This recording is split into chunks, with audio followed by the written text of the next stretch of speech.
여러분 안녕하십니까? 수요일 아침 뉴스 퍼레이드 황병준입니다. 2025년 마지막 날인 오늘 전국에 새밑 한파가 기승을 부리고 있습니다. 내일은 서울 기온이 영하 11도까지 떨어져 새해 첫날부터 강추위가 예상됩니다. 서울 보신각에 나가 있는 취재기자 연결합니다. 임서인 기자, 어제보다 기온이 더 떨어졌는데 지금 느껴지는 추위는 어느 정도입니까? 네, 현재 서울의 기온은 어제 같은 시간보다 3도 더 낮은 영하 6도를 기록하고 있습니다. 바람도 강하게 불어 체감 온도는 영하 12도에 이릅니다. 한반도 북서쪽에서 찬 공기가 내려오면서 전국에 강추위가 찾아왔습니다. 밤새 기온이 뚝 떨어졌고 어젯밤 9시를 기해 경기 북부, 강원 내륙과 산지, 경북 북동 지역에는 한파특보가 발효된 상태입니다. 낮 기온도 전국 대부분 지역에서 영하권에 머물 전망입니다. 서해안을 중심으로 눈 소식도 있습니다. 예상 적설량은 1cm 미만이지만 빙판길 안전사고에 주의하셔야겠습니다. 내일부터는 더 추워집니다. 내일 아침 서울이 영하 11도, 파주 영하 15도, 철원 영하 16도, 대전 영하 12도, 대구가 영하 8도로 예보됐습니다. 이런 강추위 속에도 연말연시 행사는 진행이 되는 겁니까? 네, 이곳 보신각에서는 오늘 밤 제야의종 타종 행사가 열리는데요. 한파를 뚫고 10만 명이 몰릴 것으로 예상됩니다. 경찰은 보신각 일대에 1,573명을 투입하며 오후 6시부터 내일 오전 7시까지 종로, 우정국로, 청계북로 등 주요 도로를 전면 통제할 예정입니다. 강원 경포대와 포항 호미곶 등 사람들이 몰리는 지역 새해맞이 명소 106곳에도 경찰관 11,000여 명이 투입됩니다. 경찰이 대책을 마련하고는 있지만 새해맞이객들도 인파사고와 귀갓길 도로 살얼음 안전사고에 각별한 주의가 필요해 보입니다. 서울 보신각에서 TV조선 임서인입니다. 쿠팡 사태 관련 국회 연석청문회가 이틀째 이어집니다. 김범석 의장은 오늘도 출석하지 않을 예정인 가운데 어제 설전을 벌인 헤럴드 로저스 쿠팡 대표에 대해선 위증 혐의 고발 의결이 이루어질 전망입니다. 최원국 기자입니다. 국회 과학기술정보방송통신위원회는 오늘 오전 쿠팡 사태 연석청문회를 이어갑니다. 다만 어제와 마찬가지로 김범석 쿠팡 의장 등 핵심 증인은 불출석할 예정입니다. 오늘 청문회에서는 개인정보 유출 사고와 불공정 거래, 노동환경 문제 등을 놓고 여야의 질타가 이어질 전망입니다. 어제 열린 청문회에서는 헤럴드 로저스 대표가 작심한 듯 의원들과 설전을 벌였습니다. 그러니까 정부와 협력하지 않고 있다는 허위 정보가 있습니다. 하지만 저는 매일 정부의 지시를 따르고 있습니다. 이 점에 대해서 저희가 공개를 했습니다. 저희가 중국에서 하천에서 답을 보내면서 저희가 자체적으로 혼자서 자의적으로 했다고 그렇게 생각하십니까? 로저스 대표는 또 개인정보 유출 용의자를 만난 배경에 정부의 지시가 있었다는 취지로 답변했습니다. 그러면서 한국 정부가 오히려 정보를 감추고 있다며 공세를 펴기도 했습니다. 왜 이 사실을 한국 국민들로부터 감추고 있습니까? 왜 이 사실? 이 양반이 말이야. 어디 와서 무슨 소리 하는 거야? 국정원은 유출자 접촉 등을 지시한 적 없다며 쿠팡 대표를 위증 혐의로 고발해달라고 국회에 요청했고 최민희 과방위원장은 로저스 대표에 대한 위증 혐의 고발 의결을 처리하겠다고 밝혔습니다. TV조선 최원국입니다. 네, 개인 신상 관련 의혹들로 논란이 일었던 민주당 김병기 원내대표가 결국 사퇴했습니다. 집권 1년차 여당 원내대표가 중도 하차하면서 당장 2차 종합특검을 비롯해 사법개혁안 처리에도 영향이 불가피할 전망인데 정청래 대표는 곧바로 후임 선출 절차에 들어갔습니다. 고승현 기자가 보도합니다. 민주당 원내대책회의 시작과 함께 김병기 원내대표가 일어서 90도로 고개를 숙입니다. 국민 여러분께 먼저 깊이 고개 숙여 사죄드립니다. 김 원내대표는 국민의 상식과 눈높이에 한참 미치지 못한 처신이 있었고 책임은 전적으로 자신의 부족함에 있다며 전격 사퇴했습니다. 연일 계속되는 의혹 제기의 한복판에 서 있는 한 제가 민주당과 이재명 정부의 걸림돌이 될 수밖에 없을 것입니다. 하여 저는 오늘 민주당 원내대표직에서 물러납니다. 김 원내대표는 굳은 표정으로 3분 동안 준비한 발언을 마친 뒤 그대로 회의장을 떠났습니다. 집권 여당의 원내 사령탑이 개인 비위 의혹으로 취임 200일 만, 정부 출범 7개월 만에 중도 사퇴한 건 극히 이례적입니다. 정청래 대표는 곧바로 최고위를 소집해 후임자 선정 절차에 착수했습니다. 공백을 최소화하고 가급적 빠른 시간 안에 원내대표 선출 절차를 밟도록 하겠습니다. 민주당은 최고위원 3명의 보궐선거가 예정된 다음 달 11일 새 원내대표도 함께 선출하기로 했습니다. 원내대표 후보군인 3선 의원들은 긴급 회동을 갖고 당내 역할과 원내대표 선거 룰 등을 논의한 걸로 전해졌습니다. 5달가량 남은 임기를 이어받을 새 원내대표는 관리형이 될 거란 전망이 나온 가운데 당내에선 이른바 개혁입법 추진이 늦춰지는 게 아니냐는 우려도 나옵니다. TV조선 고승현입니다. 네, 이해훈 기획예산처 장관 지명자가 과거 비상계엄을 옹호한 것에 대해 사과했습니다. 올 초만 해도 윤석열 전 대통령 탄핵 반대 집회에 참석해 계엄의 정당성을 강변했던 입장이 180도 바뀐 건데 이재명 대통령이 계엄 옹호 논란에 대한 소명을 주문한 지 하루 만입니다. 김창섭 기자가 취재했습니다. 입장문을 손에 쥔 채 출근한 이해훈 기획예산처 장관 지명자는 과거 자신의 계엄 옹호 주장에 고개를 숙였습니다. 당파성에 매몰돼 사안의 본질을 놓쳤다고 했습니다. 내라는 민주주의를 파괴하는 불법적 행위입니다. 민주숙인 여러분께 머리 숙여 사과드립니다. 이 지명자의 사과는 이재명 대통령이 본인이 단절 의사를 밝혀야 한다고 한 지 하루 만에 나왔습니다. 이 지명자는 지난 1월 윤석열 전 대통령 탄핵 반대 집회에 나가 비상계엄에 대해 법과 절차에 따른 정당한 조치라는 취지로 주장한 바 있습니다. 한 토론회에선 계엄과 서부지법 폭동 사태에 대해 비판적 표현을 쓰는 출연자에게 항의하기도 했습니다. 초법적 구태타라고 하시고 폭력, 폭동이라고 하시고 너무 단정적으로 그렇게 말씀하시는 것은 좀.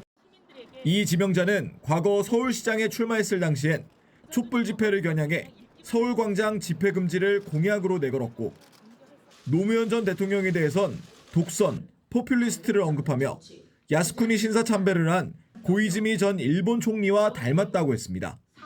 몸이 기억하고 있는 일들에 대해서 그렇게 자아 비판식 말 한마디로 모든 것이 끝날 수 있을지는 의문입니다. 국민의힘은 부동산 의혹이 제기됐던 이한주 정책특보 임명을 가리기 위해 이해훈을 내세워 눈속임을 시도하는 것이라고 주장했습니다. TV조선 김창섭입니다. 네, 2040년에는 국내 의사 수가 최대 11,000명 가까이 부족할 것이라는 추산이 나왔습니다. 의대 정원 논의에 다시 시동이 걸린 셈인데 의사단체들은 부실 자료로 나온 결론이라면서 또다시 반발에 나섰습니다. 오현주 기자가 보도합니다. 독립심의기구인 의사인력수급추계위원회가 지난 8월부터 12차례 논의 끝에 향후 필요한 의사 수를 발표했습니다. 부족한 의사 수는 2035년에는 최대 4,923명, 2040년에는 11,136명에 달할 것으로 추산했습니다. 의사인력 부족 규모가 5,704명에서 11,136명으로 확대될 것으로 전망되었습니다. 지난 윤석열 정부가 2025학년도 의대 정원을 1,500여 명 늘린 뒤 의료계 반발에 2026학년도에는 증원하지 않았습니다. 추계위가 추산한 부족분을 해소하려면 최대 연 500명 이상의 증원이 필요할 전망입니다. 하지만 의료계가 즉각 반발하고 나서 의대 증원을 놓고 또다시 충돌이 예상됩니다. 대한의사협회는 시간에 쫓긴 설익은 결론이라고 비판했고 전공의협의회도 부실 자료에 기반한 추계로 타당성이 결여됐다고 주장했습니다. 추계위는 의사인력 수요와 공급을 판단하기 위해 인구구조 변화와 의료 이용량, AI 의료 환경 등을 반영한 분석까지 내놨습니다. AI 도입에 의해서 생산성이 향상될 수가 있고요. 또 반면에 여러 의사 선생님들께서 근무 일수에 대한 조정이 있을 수 있는데. 정부는 이번 추계를 토대로 다음 달 2027학년도 의대 정원을 결정할 예정입니다. TV조선 오현주입니다.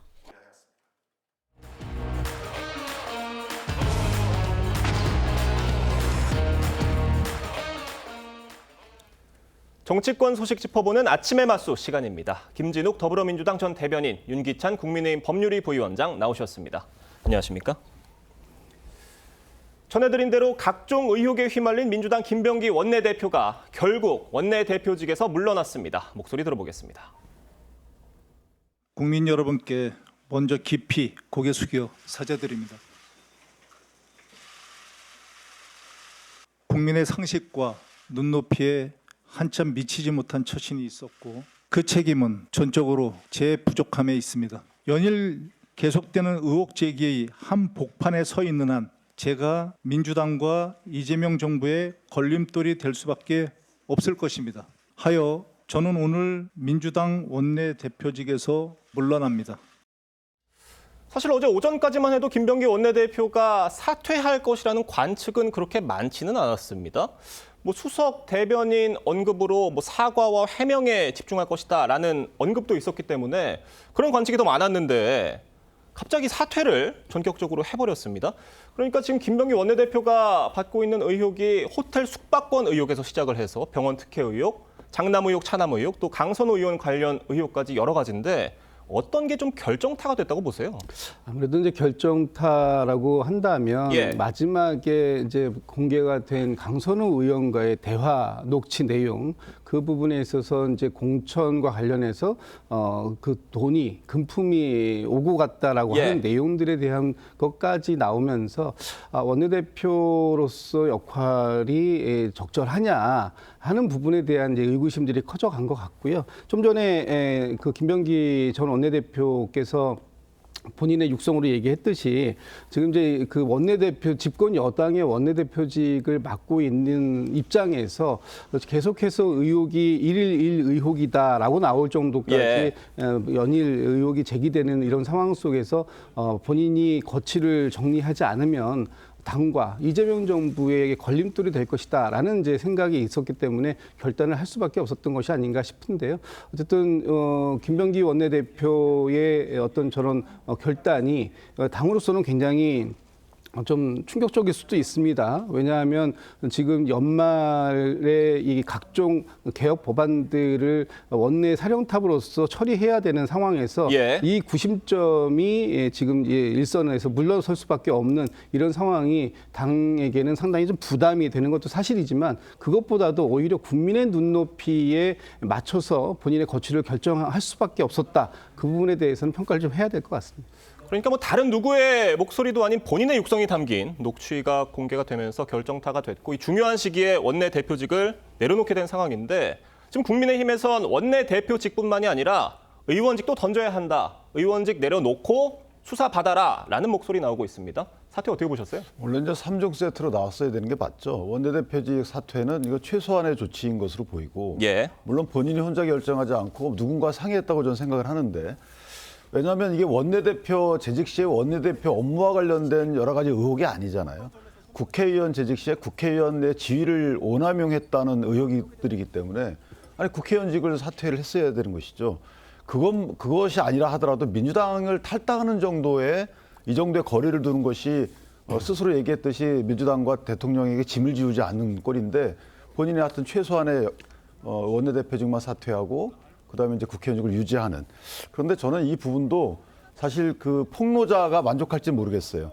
아마 이 폭로가 수위가 점증하는 상황이기 때문에 상당히 이재명 대통령 입장이나 아니면 민주당에서도 부담이 됐을 텐데 전 두고 볼 일이지만 어쨌든 저는 미진한 조치가 아니었나라고 생각을 합니다.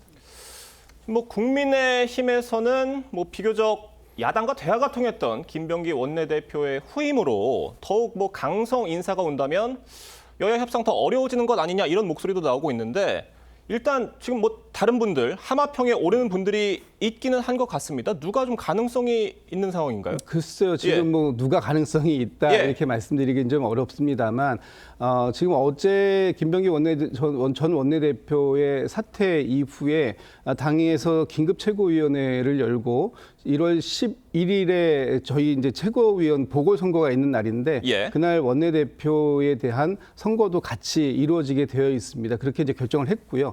앞으로 한 열흘 정도의 선거운동 기간이 있기 때문에 아마 빠르게 후보를 등록을 받을 텐데 현재 하마평에 거론되는 분은 뭐 방금 화면에 나왔던 박정 의원이나 백혜련 의원 또는 뭐 서용교 의원 또 한병도 의원 뭐 이런 분들이 지금 하마평에는 오르고 있습니다. 그런데 각각의 분들이 조금씩 다른 또 사연들이 있기 때문에 그것을 어떻게 정리하고 이 최종적으로 후보 등록을 할 것인가 하는 부분에 대해서는 뭐 하루 이틀 정도 지켜봐야 될 텐데 어쨌든 어떤 분이 오시더라도 집권 여당의 원내대표이기 때문에 야당과 함께 국정을 공동으로 운영한다라는 생각을 가져야 된다라고 보고요. 또 지금 김병기 원내대표 아닌 다른 그 누가 오더라도 지금 국민의힘과 제1야당인 국민의힘과 또는 다른 야당들과 더욱더 많은 대화 소통 그걸 통해서 뭐 이재명 정부의 어떤 국정 철학이 온전히 그 뒷받침될 수 있도록 노력하는 부분은 필요하겠다 이런 생각이 듭니다.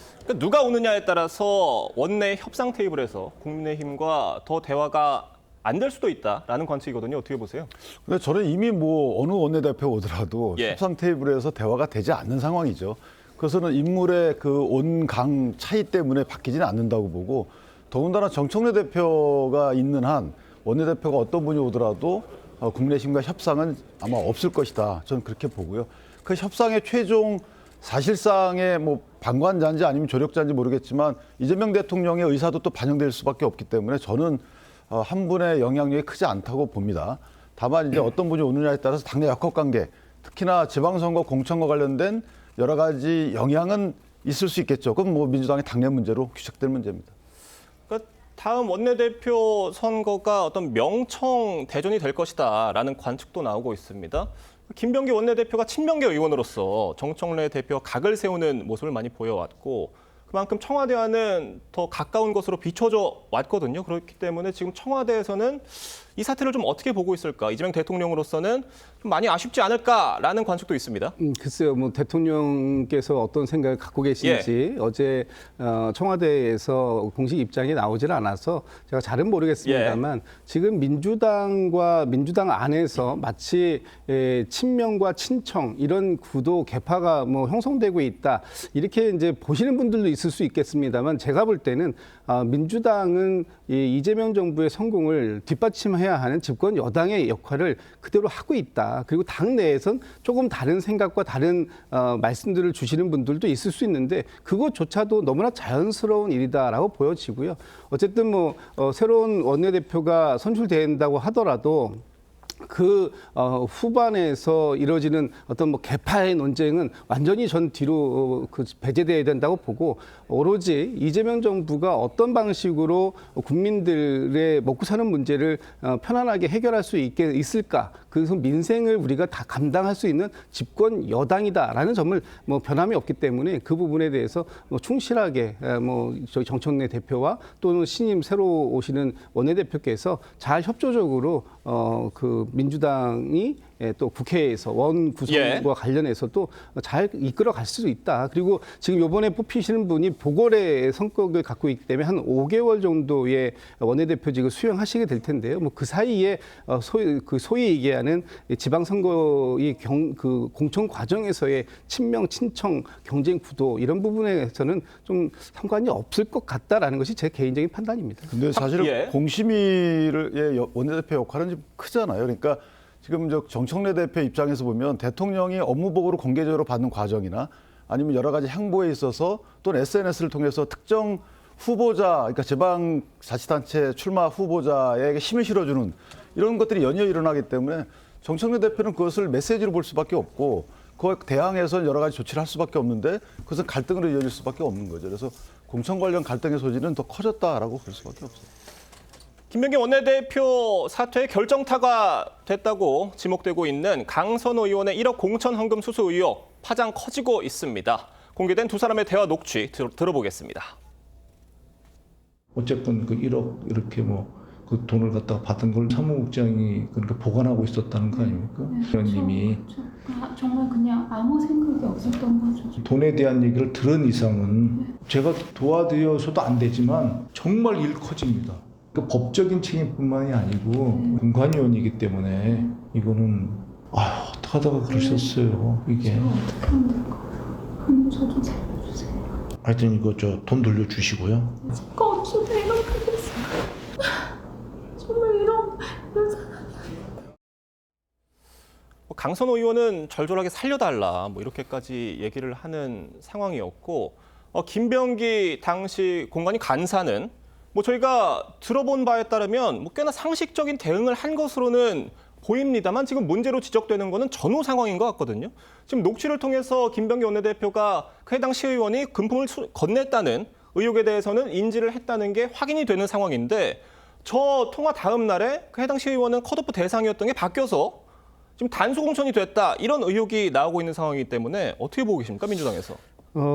상당히 심각한 상황이죠. 이 상황이 왜 걸러지지 않았을까? 만약에 저런 상황이 있었다면 바로 이 부분에 대해서 뭐 지금 이제 김병기 전 원내대표의 말처럼 돈을 받았다면 그 돈을 바로 돌려주고 즉각적으로 돌려주는 행위가 있어야 되고 두 번째는 그 돈을 건넸다고 하는 사람의 후보자 자격을 바로 박탈시키는 것이 상식적인 대응이었을 것이다. 그런데 다음 날 바로 단수 공천을 받게 되는 상황 이 부분 때문에 오히려 저 두 분의 대화가 지금 다른 방향으로 또 해석될 수 있는 그런 여지를 남겼다는 측면에서 매우 아쉽다라는 생각이 들고요.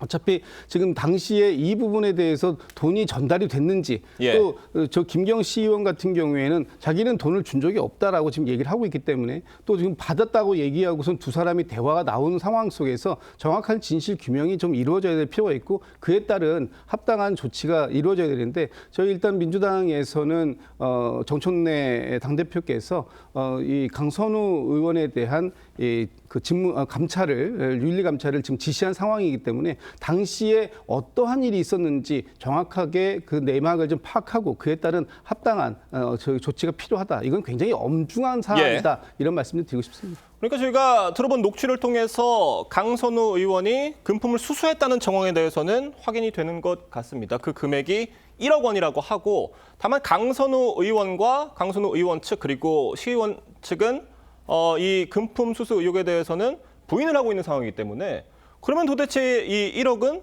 어디 갔느냐 궁금합니다. 어떻게 보세요? 그러니까 윤리감찰단이 할 일이 없죠. 이미 저렇게 녹취록을 통해서 대부분 나왔잖아요. 결국 뭐 윤리감찰단이 확인할 것 딱 하나뿐이 없습니다. 이걸 돌려줬는지 안 돌려줬는지, 그다음에 얼마만큼의 시간 동안 보관하고 있었는지 이것만 확인하면 될 일이에요. 나머지는 다 이미 본인 스스로 전제하고 다 했고 친절하게도 김병기 전 원내대표가 앞부분을 이미 이제 강선호 아마 이 녹취 이전에 강선호 의원하고 대화한 게 있었나 보죠. 그 대화의 요지를 다 정리하잖아요. 받은 것을 보좌관이 보관하고 있다는 거죠. 이렇게 다 정리해놨기 때문에 그다음에 강선호 의원도 본인도 이 돈 받은 것에 대해서는 부인하지 않아요. 그런데 뭘 감찰을 합니까? 이미 그걸 전제로 해서 처분을 하면 되는 것이고 또 하나 강선호 의원도 마찬가지로 제가 어떻게 하면 될까요? 몰라서 묻습니까? 그건 아니 어떻게 하면 될까요? 그럼 돈 돌려줘야 되는 거죠. 보좌관이 만약에 본인 의도와 다르게 받았으면 꾸짖고 돌려주고 그 부분을 공천관리위원회에 보고하면 될 일을 지금 저렇게 어떻게 하면 전전긍긍한다는 건 무슨 의미일까요? 그다음에 제가 어쩌다 이렇게 됐을까요? 이거 무슨 의미일까요? 그럼 보좌관이 주체가 아니라는 해석이 충분히 가능한 거죠. 제가 주체가 된다는 거예요. 강선호 의원이. 그럼 뻔히 다 나와 있는 것을 무슨 윤리감찰단 합니까? 이거 바로 수사 들어가야 되는 부분이고 저는 개인적으로 김경이란 분이 비례대표를 받았던 신분이었어요.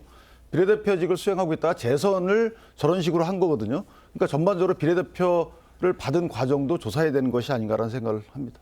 그러니까 그 강선호 의원의 살려달라라는 말이 본인뿐만이 아니라 지금 그 해당 시의원의 공천을 살려달라라는 말이 아니냐라는 지금 해석도 나오고 있는 상황이잖아요. 그거는 아마 살려달라고 하는 건 본인을 살려달라는 거겠죠.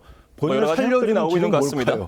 본인이 사는 길은 사실은 보좌관이 돈 본인 모르게 받았으면 그냥 돌려주면 그만입니다. 이거는 뭐 보좌관 인수 등을 통해서 확인하면 될 일이고 그런데 본인이 연관돼 있기 때문에 본인을 살려달라. 그 길은 뭘까요? 공천을 주는 길뿐이 없는 거죠. 원래 김경시 의원이 원했던 대로 공천을 주는 길이 주면 문제가 안 될 것이고요. 김경 의원이 문제 삼지 않을 거 아니에요. 기자회견 안 할 거 아닙니까? 그럼 본인이 사는 길이기 때문에 그렇게뿐이 저는 해석이 안 돼요. 물론 다른 해석의 가능성도 있지만 저 녹취를 들고 보통 상식인이 어떻게 해석을 할까요? 앞으로 이 파장 얼마나 커질 것으로 보십니까? 글쎄 이 부분에 대해서는 이미 경찰의 그 수사 당국의 고발 조치가 되어 있을 테니까요. 예. 이 부분에 대해서 저희가 당에서 윤리 감찰을 좀 전에 말씀 주셨던 것처럼 할 수 있는 최대한의 빠르게 수습을 하고요. 그 다음에 어차피 이제 사법적 결과를 또 기다려봐야 될 필요가 있습니다. 만약에 정말로 수습한 것이 맞고 그리고 그 부분에 있어서 어떤 법적인 문제가 생기는 것이 확인이 된다면 그에 따른 또 합당한 조치 당에서 반드시 있을 것이다. 이런 말씀 드리고 싶습니다. 네, 다음 소식 짚어보겠습니다. 이해운 기획예산처 장관 지명자가 과거 비상계엄을 옹호했다는 논란에 대해 공식 사과했습니다. 이재명 대통령이 본인이 단절 의사를 밝혀야 한다고 한 지 하루 만인데요. 직접 들어보겠습니다. 내란 극복을 위해 애쓰신 모든 분들께 머리 숙여 사과드리기 위해서 오늘 이 자리에 섰습니다. 내란은 민주주의를 파괴하는 불법적 행위입니다. 당파성에 매몰되어 사안의 본질과 국가 공동체가 처한 위기의 실체를 놓쳤음을 오늘 솔직하게 고백합니다. 그러니까 당파성에 매몰됐었다라는 점을 솔직하게 고백한다라고 얘기를 했습니다. 통렬하게 들리는데 어떻게 들으셨어요?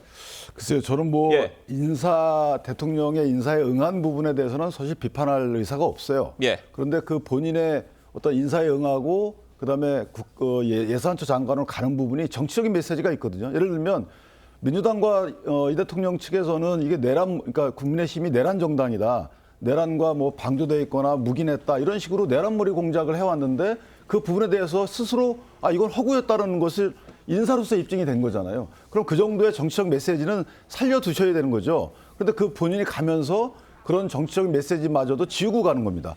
그리고 본인의 소신이 변했는지는 제가 묻지 않겠습니다만은 어쨌든 지금 내란이라는 단어를 또 쓰고 있습니다. 제가 계엄이라는 단어를 썼으면 이해를 하겠어요.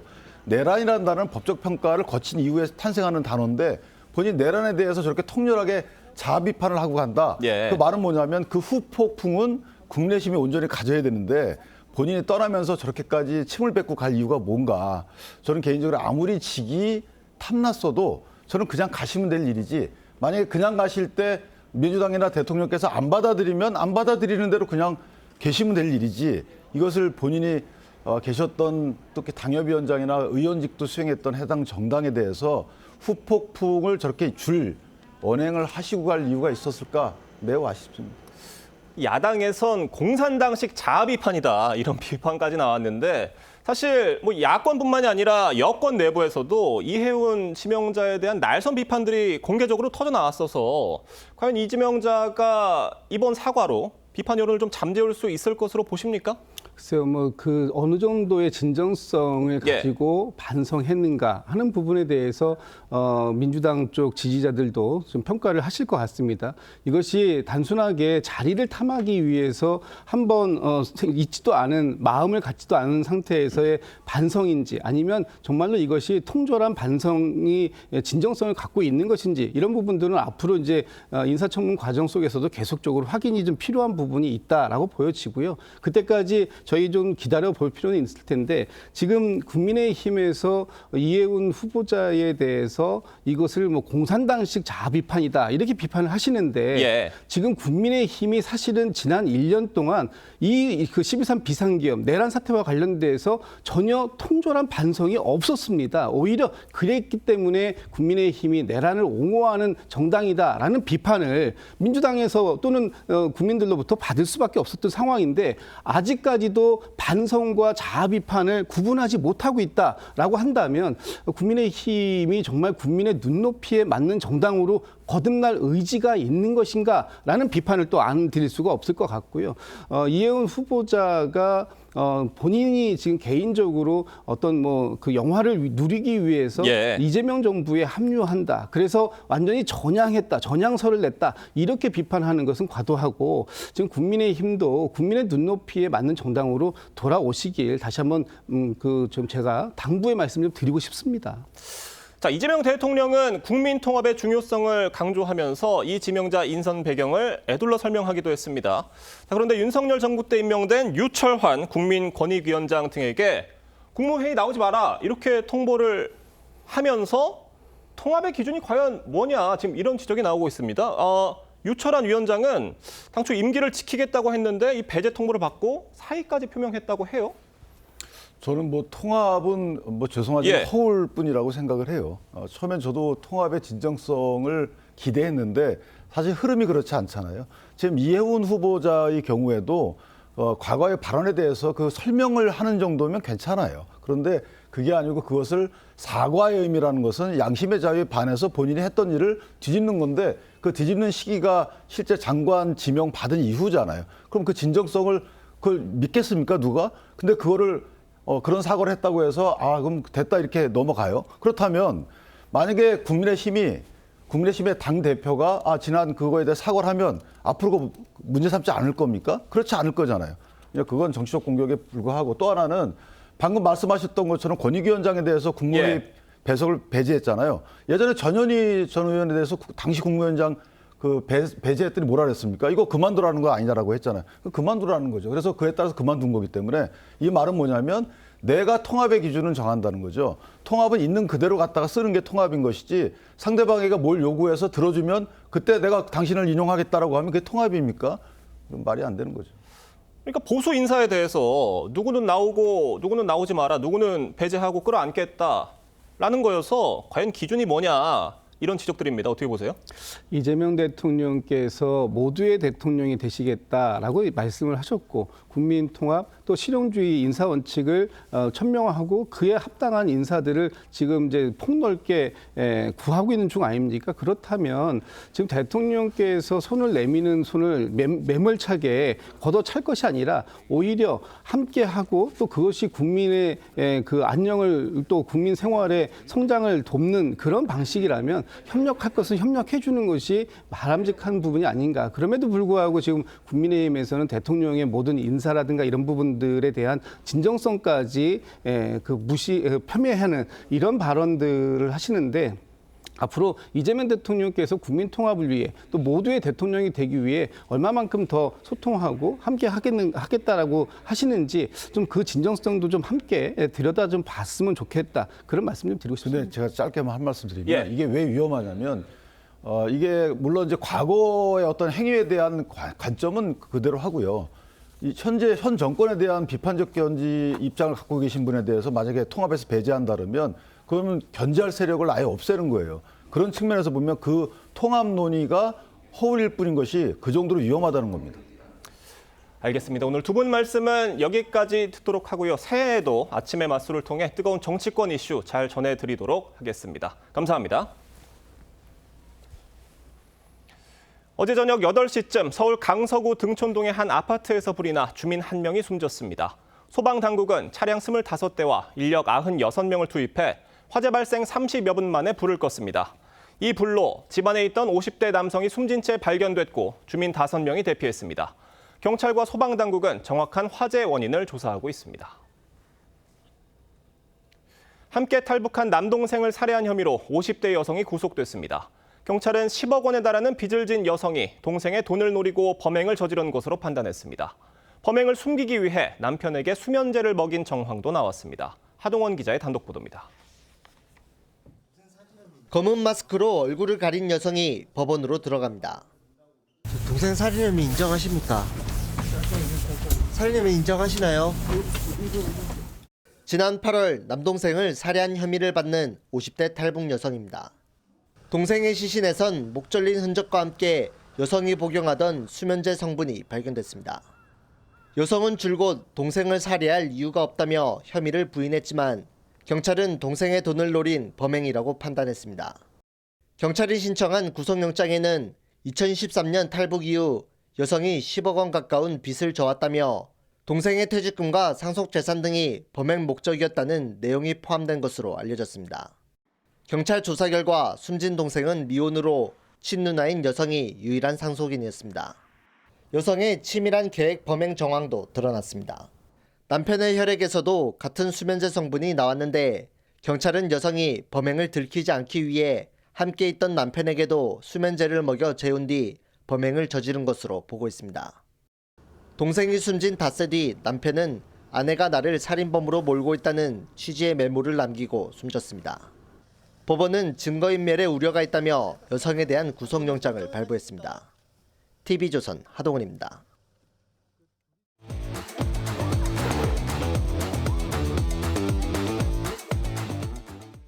화제가 된 사건 사고 소식 짚어보는 아침의 이슈 시간입니다. 정혁진 변호사, 설주한 변호사와 함께 자세한 이야기 나눠보도록 하겠습니다. 안녕하십니까? 안녕하세요.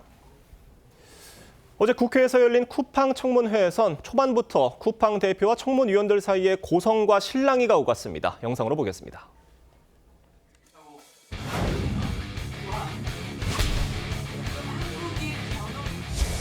동시 통역기 빨리 차십시오. 저는 제 통역사의 대동을 허락을 받았고 제 통역사는 유능하다고 생각합니다. 오해를 하고 있는데요. 우리가 개인 통역을 허용한 이유는 뭐 하는 거예요? 조용히 하세요. 정상적이지 않습니다. 저는 이에 이의 제기를 하고 싶습니다.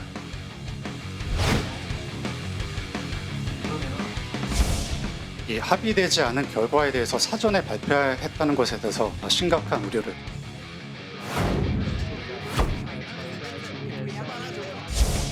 이점에 대해서 저희가 공개를 했습니다. 저희가 중국에서 하천에서 답을 구하면서 저희가 뭐 자체적으로 혼자서 자의를 했다고 그렇게 생각하십니까? 이영목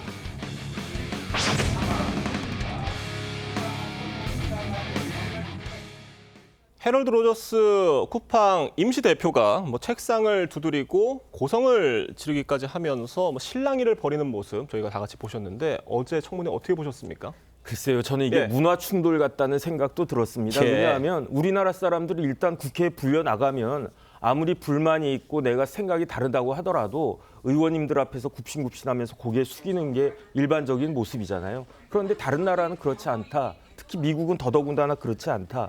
아무리 국회라고 하더라도 증인을 윽박지르는 그런 모습은 우리나라밖에 없는 것이 아닌가. 저는 그런 생각 들고요. 국회가 준비가 너무 부족했던 거 아닌가. 조목조목 따져가지고 국민들이 궁금했던 것을 이야기가 나올 수 있게끔 유도를 했었어야 되는데 그냥 뭐 별로 사소한 것 가지고 저렇게 시간을 보내는 게 굉장히 나빴다. 저는 그런 생각 들고요. 그다음 물론 쿠팡도 전혀 반성하는 태도를 보이지 않고 적반하장하는 그런 태도를 갖다 보였으니까 제가 봤을 때 저 모습을 보고 쿠팡이나 그다음에 국회나 다 우리 국민들로부터 외면당하지 않을까 그런 생각 듭니다. 네, 어제 청문회에서는 쿠팡의 자체 조사 결과 발표와 관련해서도 공방이 이어졌는데 쿠팡이 이제 계정 3,000개만 유출됐다고 주장한 것과 관련해서 정부 동의할 수 없다라는 입장을 밝히기도 했고요. 제3자 유출 없었다라는 입장에 대해서도 반박이 이어졌어요. 네. 정부의 입장은 결국은 쿠팡의 자체 조사 결과 인정할 수 없다 이렇게 받아들여도 되는 걸까요? 일단 쿠팡 측이 자체 조사했다는 것 자체만으로도 어떤 신빙성을 가지기는 굉장히 어려울 것 같습니다. 어떤 유출에 대한 책임자의 발언이기 때문에 이건 객관적으로 볼 수가 없다라는 부분에 대해서는 정부 측의 어떤 설명이 조금 더 신빙성을 가지는 것 같고 그다음에 쿠팡 측의 말이 맞다 손 치더라도 어떤 자신들이 증거 인멸의 가능성이라든지 그다음에 증거를 확보했다라고 하는 영상 그리고 그것이 더 이상 유출되지 않았다라는 부분에서 어떤 외부 기관에서의 확인이 없다라는 점에서는 지금 쿠팡 측에서의 어떤 일방적인 주장을 그대로 고지고대로 다 듣기에는 조금 어려움이 있는 것은 아닌가라는 생각이 들어서 정부라든지 아니면 수사기관을 통한 조사가 돼야 되지 않나 싶습니다.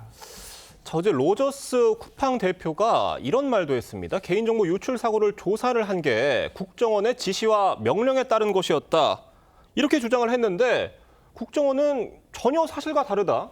위증죄 고발 요청을 하기도 했습니다. 양측의 입장이 다른 상황이에요. 일단은 확인되는 거는요. 개입이 있었다는 건 확인이 되는 것 같습니다. 국정원에서 개입을 한 건 사실이잖아요.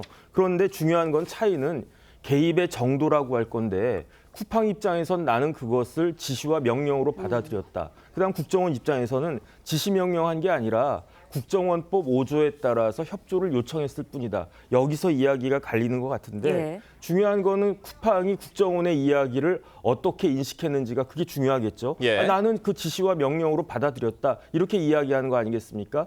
그런데 더 중요한 건 뭐냐면요. 객관적인 물증이 더 중요할 것 같아요. 만약에 국정원에서 공문 같은 것들이 있었다. 거기에 뭐 명령조나 그런 게 있었다라고 하면 쿠팡의 말이 맞을 거고 그런 물증이 없다라고 하면은 그러면 또다시 한번 생각해 봐야 될 문제가 아닌가 그 생각이 드는데 제가 봤을 때는요, 국정원도 그렇고 경찰도 그렇고 지금 쿠팡 상대할 때입니까? 제가 봤을 때는요, 이거는 엄연한 범죄가 이루어진 거고 그 범인이 어디에 있습니까? 지금 중국으로 도피했잖아요. 예. 우리나라하고 중국하고 사이에 범죄인 인도 조약이 있고요. 우리나라 경찰, 우리나라 수사기관, 국정원이 중국에게 범죄인 인도 요청해서 그 범죄를 저지른 중국 사람을 한국으로 송환되도록 하는 게 그게 우선 아니었나. 저는 그런 생각이 듭니다. 네, 쿠팡 대표 이제 개인정보 유출 사태와 관련한 고객 보상안에 대해서도 전례가 없는 수준이다 이렇게 자평을 하기도 했어요. 쿠팡이 바라보는 시선과 국민들이나 정치권이 바라보는 시선 아예 다른 것 같아요.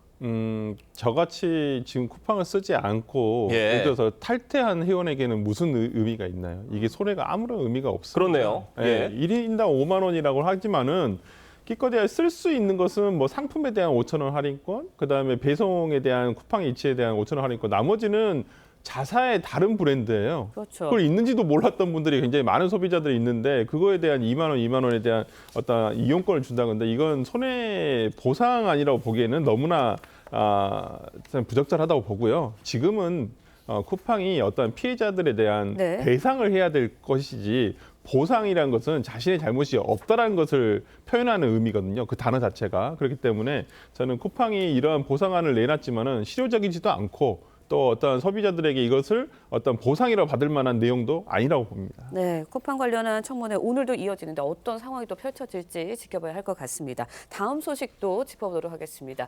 어도어가 뉴진스 전 멤버 다니엘에 대해 계약을 해지한 데 이어 총 431억 원에 이르는 손해배상 청구 소송을 제기했습니다. 다니엘과 그 가족, 또 민희진 전 어도어 대표까지 포함이 됐어요. 네, 아마 이 뉴진스 사태에 있어서 어떤 그 주도적인 역할을 했다라고 생각하는 두 사람에 대해서 아마 이 청구를 한 것 같습니다. 그러니까 다니엘이라는 멤버와 그 부모 그리고 이 뒤 배경이라고 할 수 있는 민희진 대표에 대해서 손해배상액을 청구한 것인데 아마 이제 손해배상액이라는 것은 활동을 할 수 있었음에도 이 활동을 하지 못해서 회사가 입은 손해를 아마 추단한 금액이라고 저는 생각이 들고요. 물론 이 430억이라는 430억 9천만 원이 모두 다 인용되기는 굉장히 어려울 수도 있을 것입니다만은 이것은 민사소송 과정에서 입증 과정을 통해서 금액이 특정될 거기 때문에 그 금액이 어느 정도 줄을 수는 있다 손 치더라도 상당한 금액이 아마 손해배상으로 책정되지 않을까라는 예상을 해봅니다. 뭐 다니엘 측이 요구되는 위약벌이 1,000억 원이다라는 말까지 나오고 있는데 이 위약벌이라는 표현이 좀 어렵고 이게 그래서 무슨 말인지 좀 설명이 필요할 것 같고 1,000억 원이라는 금액에 대해서는 좀 어떻게 보세요? 일단은 위약벌이 뭐냐면요. 손해배상 청구는 두 가지 종류가 있습니다. 첫 번째는 채무 불이행에 따른 손해배상 청구가 있고요. 두 번째는 불법 행위에 따른 손해배상 청구가 있는데 그런데 불법 행위에 따라서 손해배상 청구할 때 입증 책임이 원고한테 있거든요. 피해자한테. 그런데 그게 굉장히 어려워요. 특히 얼마를 손해를 받느냐, 손해액 입증하는 게 굉장히 어렵기 때문에 미리 손해배상액을 약정해 놓는 게 그게 위약벌이거든요. 그런데 뭐 공정거래위원회나 이런 데 표준 전속계약서가 있는데 그 내용을 보면 일반적으로 월 평균 매출액에다가 잔여 기간을 곱한 금액을 위약벌로 한 경우가 많단 말이죠. 그러면 이 경우에도 아마 그럴 것이다라고 추측이 되는데 월 평균 매출액이요. 그 뉴진스 같은 경우에 1,000억이 넘어갔대요. 그다음에 잔여 기간이 2029년 7월 31일까지인데 54개월이거든요. 그러면 이걸 갖다가 합치면은 뭐 5,400억 막 이렇게 이야기가 되는데 그런데 뉴진스 멤버가 5명이니까 그러니까 1,000억이 넘는 금액이다 이런 이야기가 나오는데 물론 위약벌이니까 감액할 수가 있는데 법원에서 재량으로 그래도 어마어마한 금액에 만약에 인정이 된다라고 하면 그런 부담을 지지 않을까 그런 생각 듭니다. 네, 오늘 두 분 말씀은 여기까지 듣겠습니다. 감사합니다. 고맙습니다. AI 세계 3강을 목표로 내세운 우리 정부는 독자적인 인공지능 모델을 개발하기 위해 국가대표 AI 선발 프로젝트를 진행 중입니다. 경쟁을 벌이고 있는 국내 주요 AI 기업들이 개발 중인 모델들의 성능을 선보였습니다. 현재 우리 AI의 수준은 어느 정도일까요? 이뮤진 기자가 현장을 다녀왔습니다. 카메라 앞에서 사진을 찍자 원하는 스타일을 하나 선택하시면 나를 똑 닮은 캐릭터가 뚝딱 만들어집니다. 수험생들을 애먹이던 수능 수리 영역 3점짜리 문제도 26초 만에 쉽게 맞춥니다. 고민을 들어준다는 아바타 상담사. 일이 많아서 몸과 마음이 힘들어. 몸과 마음이 모두 지치셨을 것 같아요. 잠깐이라도 자리에 앉아 눈을 감고 따뜻한 말로 마음을 달래줍니다. 국가대표 AI를 놓고 경쟁에 들어간 후보 5팀이 내놓은 AI 모델들입니다. 지난 8월 과학기술정보통신부가 1차로 선정한 5팀은 연산 능력 극대화와 다양한 산업에 적용 가능한 범용성, 한국어 특화 모델 등 각자의 장점을 살린 AI 모델을 개발 중입니다. 원천기술 능력이 충분히 다양한 산업과 공공과 사회에서 적용될 수 있도록 하는 부분들도 적극적으로 지원을 할 예정이고요. 정부는 6개월 단위로 경연을 벌여 한 팀씩 탈락자를 정한 뒤 2027년 정부의 전폭적 지원을 받게 될 국가대표 AI 2팀을 최종 선발합니다. 우리만의 경쟁력이 있는 모델을 만들어낼 수 있느냐, 성공을 해야만 그다음에 특화 AI로 이걸 활용할 수가 있거든요. 너무 시간이 많이 걸리면 어려운. 우리 기업들의 AI 개발 수준을 엿볼 수 있는 오늘 시연회에는 천여 명의 일반 관람객들이 찾아 뜨거운 관심을 보였습니다. TV조선 임유진입니다. 독일에서 개인 금고 수천 개가 털리는 초대형 은행 강도 사건이 발생했습니다. 피해액만 500억 원에 달하는데 강도들이 특수 장비로 은행벽을 뚫고 들어갔지만 경보가 울릴 때까지 아무도 몰랐습니다. 이로라 기자가 보도합니다. 독일 서부 소도시 겔젠키르엔의 한 저축은행. 지하 금고실 벽에 사람이 드나들 수 있을 만큼 큰 구멍이 뚫려 있습니다. 강도들이 은행 벽을 뚫고 금고를 털어간 현장입니다.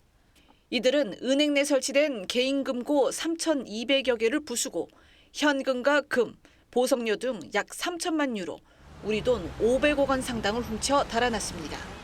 Der Vorstand war gestern Nachmittag vor Ort, hat dann sich das Ausmaß des Schadens angeschaut und wir haben feststellen können, dass über 90% der Schließfächer aufgebrochen worden sind. 강도들은 지하 주차장을 통해 은행 내부로 침입한 뒤 특수드릴로 두께 약 45cm의 철근 콘크리트 벽을 뚫고 금고실에 들어간 것으로 전해졌습니다. 범행을 저지르는데 며칠 걸린 것으로 추정되지만 성탄절 연휴로 은행이 문을 닫으면서 29일 새벽 도난 경보가 울릴 때까지 아무도 침입 사실을 몰랐습니다. 사건이 알려지자 피해 고객 200여 명이 은행 앞으로 몰려와 강하게 항의했습니다. Hast du eine Bank, wo eigentlich der sicherste Ort sein soll und nix. Und da ist frustrierend. 경찰은 목격자 진술과 차량 동선 분석을 토대로 용의자를 추적하고 있습니다. 전날 주차장 CCTV에는 마스크를 쓴 인물들이 탄 검은색 차량 한 대가 포착됐는데 이 차량의 번호판은 도난된 것으로 확인됐습니다. TV조선 이루랍니다.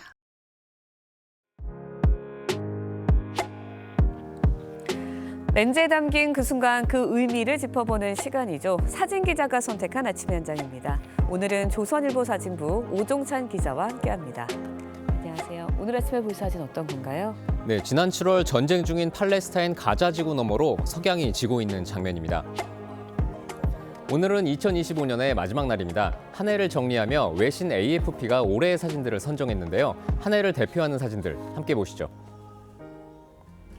전쟁으로 폐허가 된 가자 지구의 모습이 한눈에 들어옵니다. 우크라이나군이 해바라기 밭에서 러시아 드론을 향해 대공포를 발사하고 있습니다. 지난 4월 대지진이 발생했던 미얀마의 붕괴된 다리 앞에서 주민들이 목욕을 하고 있는 장면입니다.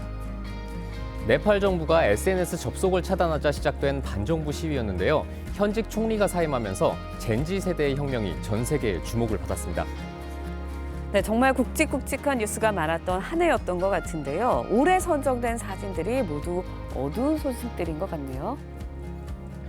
네, 안타깝게도 AFP가 선정한 올해의 사진들 대부분이 우울한 뉴스를 대표하는 사진들이었습니다. 이스라엘에서 반환된 팔레스타인 전사자들이 가자지구 공동묘지에 누워있는 장면입니다. 이탈리아에서 에트나 화산이 폭발한 직후 용암이 흐르고 있는데요. 북한이 갈마지구 관광단지를 개장하면서 연출했던 사진도 올해의 사진에 선정됐습니다. 2026년에는 밝은 소식을 담은 사진들로 가득한 한 해가 됐으면 하는 바람입니다. 지금까지 아침 현장이었습니다. 2025년의 마지막 날인 오늘 찬바람과 함께 강추위가 찾아왔습니다. 경기와 강원, 경북 북동에는 한파특보가 내려졌는데요. 오늘 서울의 아침 기온은 영하 7도, 한낮에도 영하 3도로 세미추위가 기승을 부리고 있고요. 새해 초엔 이보다 더 추워지면서 체감온도가 영하 16도까지 뚝 떨어지겠습니다. 전국 하늘은 대체로 맑겠습니다. 다만 호남 서해안은 오전까지 1cm 미만의 눈이 내리겠고요. 건조특보가 내려진 동해안을 중심으로 화재 사고에 주의해야겠습니다. 오늘은 낮에도 종일 춥겠습니다. 서울이 영하 3도, 대전은 0도, 대구는 2도 예상됩니다. 해넘이와 해돋이는 호남 서해안과 제주를 제외한 대부분 지역에서 선명하게 감상할 수 있겠습니다. 올해 마지막 해넘이 시간은 서울이 오늘 오후 5시 23분이 예상되고요. 2026년에 첫 해가 떠오르는 시간은 포항 호미곶이 내일 오전 7시 32분, 서울은 7시 47분이 예상됩니다. 내일 밤부터 호남 서해안과 제주를 중심으로 많은 눈이 내리겠습니다. 즐거운 연말 보내세요. 오늘의 날씨 박선민입니다. 2025년의 마지막 날 뉴스퍼레이드 마칩니다. 저희는 오늘을 끝으로 아침 뉴스 진행을 마치고 다른 프로그램에서 새롭게 인사드리겠습니다. 네, 6년 가까운 시간 매일 아침 뉴스를 전할 수 있어 감사했습니다. 1월 2일 금요일 아침 7시 24분 새 모습으로 인사드리는 뉴스퍼레이드도 많은 시청 바랍니다. 시청해주신 여러분 고맙습니다.